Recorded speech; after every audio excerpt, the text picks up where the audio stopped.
a small town in the heart of Wisconsin, where desolate dirt roads wound through barren cornfields, where, when night fell, only the wind whispered through the pine trees, and a chilling fog crept over the eaves of old wooden houses. And on the outskirts of Plainfield, nestled amidst the desolate fields, stood a house that few in the area dared to approach.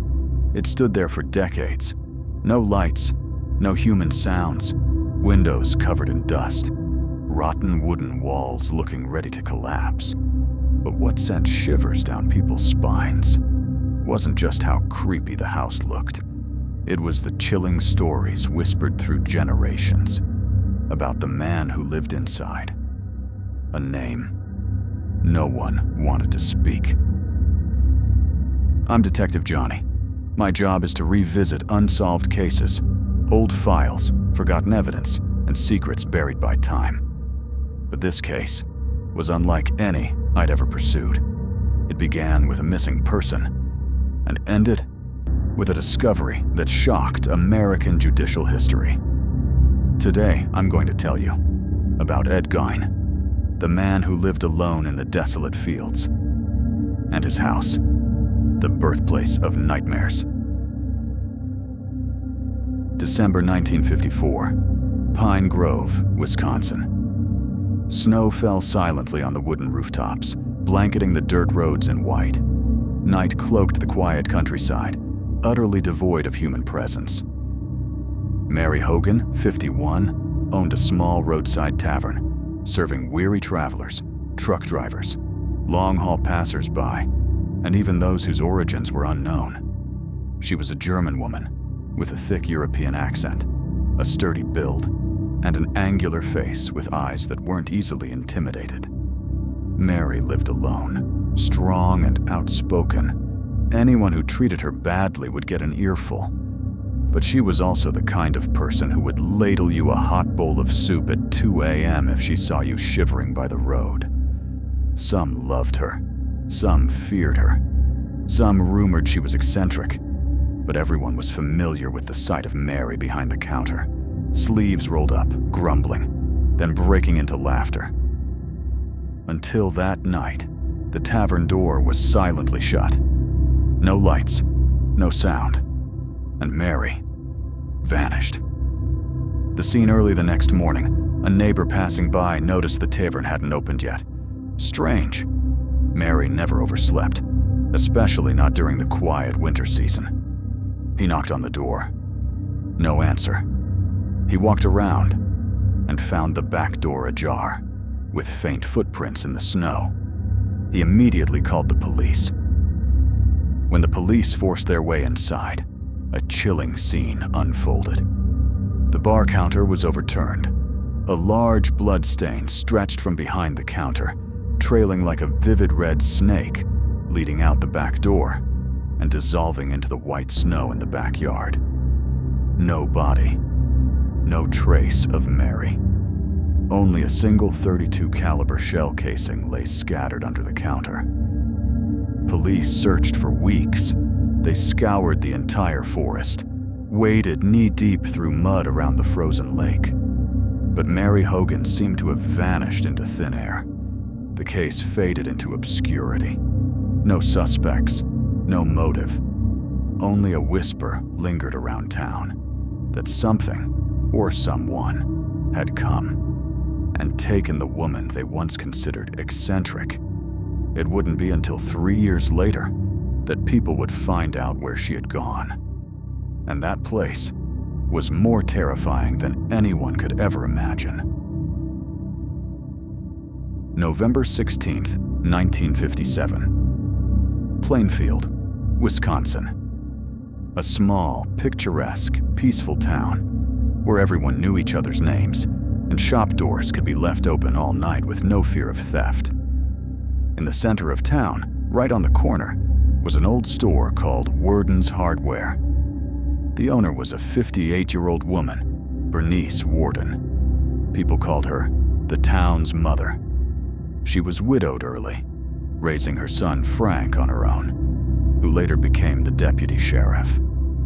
Bernice was a traditional woman, hardworking, upright, regularly attended church, and never spoke ill of anyone. She often extended credit, especially to single mothers or the poor. She believed helping people is never a loss. In a place where rumors could kill a reputation as quickly as fire spreads through straw, Bernice still commanded absolute respect. But then, she disappeared. That morning, Bernice opened her shop as usual. It was a cold, crisp autumn day. Nothing seemed out of the ordinary. But by afternoon, the shop was still tightly closed. Inside, the lights were on, but no one was there. Frank Warden, her son, began to feel uneasy. He went to check. The door was unlocked. He stepped inside and froze right behind the counter. A large bloodstain stretched across the tiled floor, spreading like a red cloak. On the transaction ledger, the last entry was clearly visible. Edward Gein, 1 gallon antifreeze. Frank's face went pale. He knew Edward Gein, an odd man, living in isolation on the outskirts, often regarded by the town as a harmless eccentric. But now, everything had changed. Frank didn't hesitate. He picked up the phone and called the entire local police force. A nightmare was about to begin. That evening, a convoy of police cars silently advanced into the desolate northern plains of Plainfield, where only the wind howled and dry branches scraped in the night. At the end of the dirt road was the old wooden house, Edward Gein's farmhouse. No lights, no sound, no sign of life. They knocked. No answer. Police were forced to climb through the kitchen window, and as soon as they stepped inside, they walked into hell. The kitchen, it was filthy, freezing cold.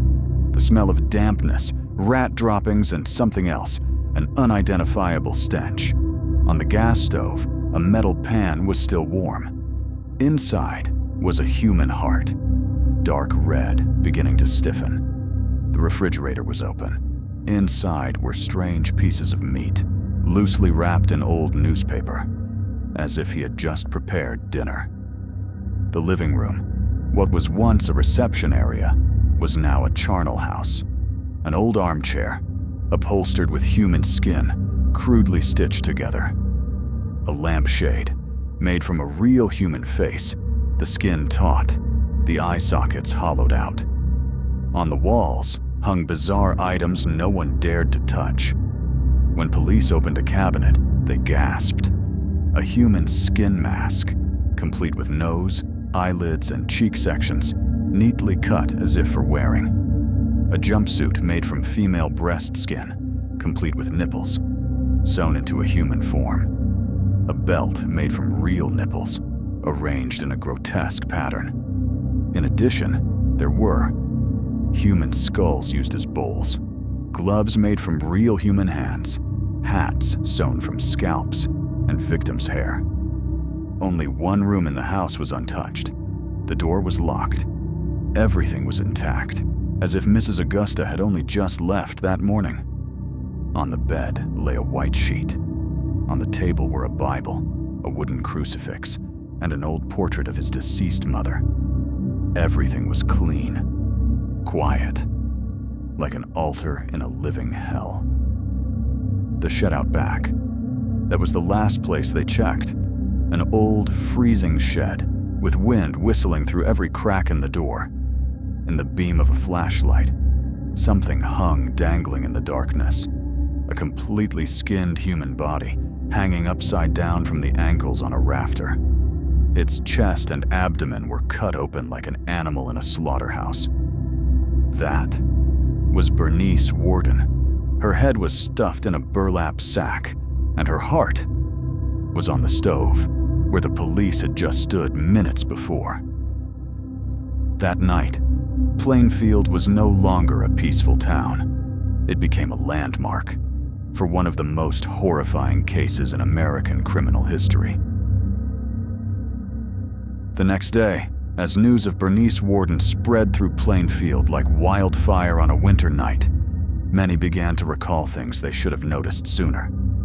An old acquaintance of Ed Gein recounted, "Once, a few years back, everyone in the diner was talking about Mary Hogan's mysterious disappearance. Everyone was whispering and guessing. Some said she ran off. Others claimed she was kidnapped." Ed was sitting at a nearby table then. He rested his hands on his knees, smiling idly. And then, in a half-serious, half-joking tone, he said, "Mary? She's at my place." Everyone burst out laughing. They all thought it was just a bizarre joke from the eccentric living on the edge of town. No one knew that. That joke was actually a confession. They just didn't understand it until it was too late. To understand the crime, sometimes we have to go back to the beginning. Edward Gein, or more accurately, Edward Theodore Gein, was born and raised on a secluded farm deep within the desolate fields of rural Wisconsin. His father, George Gein, was an alcoholic, crude, and quick-tempered man. But in that house, he had no voice. The one who truly controlled everything was Augusta Gein, Edward Gein's mother, an extremely religious woman, consumed by the obsession of worldly sin. She believed that sex was defiled. Women were the root of all evil, except for herself. This world was rotting in hellfire, and only she, along with her two sons, were the last remnants of purity. Edward Gein and his brother were completely controlled. No friends, no movies, no music, absolutely no contact with women. Instead, there were endless Bible readings every night, grim depictions of hell, punishment, and sermons on lust, wickedness, and destruction. In Edward Gein's eyes, his mother was no ordinary person. She was the law. She was the scripture. She was God. But then, an incident occurred. Edward Gein's brother died in a brush fire. The cause was vague, unwitnessed. Only two remained in that old wooden house, Edward Gein and Augusta. Ed became her shadow, a devoted son, but also a fanatic worshiper, kneeling before his only divine being. Until 1945, Augusta passed away after a stroke. The house fell silent. And from that moment on, a part of Ed Gein died with his mother. But the rest lived on, in darkness, in ways no one could ever imagine. Edward Gein was arrested that very night. The interrogation room was freezing. A dim yellow light shone directly onto a metal table. There was no sound, except for the ticking of a clock, like a hammer striking nerves. Edward Gein sat there, gaunt, his eyes vacant, his hands clasped tightly as if holding something unreal. And then he began to speak. He admitted to killing two people: Mary Hogan, the tavern owner who disappeared in 1954, Bernice Worden, the woman whose disappearance led police to that horrifying house. But that was only the surface. The truth was far deeper. Edward Gein was not a serial killer. He was a grave robber. At night, he would quietly go to the cemetery. He sought out the graves of middle-aged women, those whose figures, whose faces, resembled his mother's. He would dig them up. He would take the bodies home. And then, he would wear them. He didn't cry. He didn't tremble. He only whispered, like a child confessing to a mischievous prank. I didn't want to kill. I just wanted to feel Mom again. I wanted to be close to Mom. I wanted to become Mom. We sat there, stunned, not out of fear, but because we couldn't comprehend what kind of darkness could hollow out a human being to such an extent. In his official statement, Edward Gein said he shot Bernice Worden with a .22 caliber gun, just as she turned her back. Then, he used his pickup truck to transport the body back to the farmhouse. When asked why he did it, he simply replied, very softly, "I didn't want to kill. I just wanted her body. Not to kill, but to make a perfect suit of skin." In his mind, if he wore that skin, he would become his mother. Again. The forensic psychiatric evaluation results were released a few weeks later. Edward Gein suffered from severe schizophrenia, paranoia, personality disorder, a complete loss of connection with reality. Doctors described him as unable to distinguish between memories and hallucinations, between his deceased mother and the voices echoing in his head. Edward Gein was not a cold-blooded killer. He was a walking nightmare, a child trapped in an adult's body, a soul that had never left the embrace of his deceased mother. Only, he refused to let her rest in her grave. Edward Gein never stood trial. Instead, he was declared criminally insane, mentally unstable, unfit to face justice. He didn't go to prison. He wasn't sentenced to death. There was no jury, no final verdict. He was simply taken away, vanishing behind the iron gates of a mental institution for the criminally insane. And he lived there, in silence, just as he had lived his entire life. I'm Detective Johnny, the one who reopens unsolved cases. And the story of Edward Gein is a terrifying reminder that sometimes darkness doesn't come from afar. It's born right within the family, under the seemingly most peaceful roof. What do you think? Is this a tragedy or evil disguised as pain? Leave a comment below. I'll read every line. And don't forget to like and subscribe to hear about the latest cases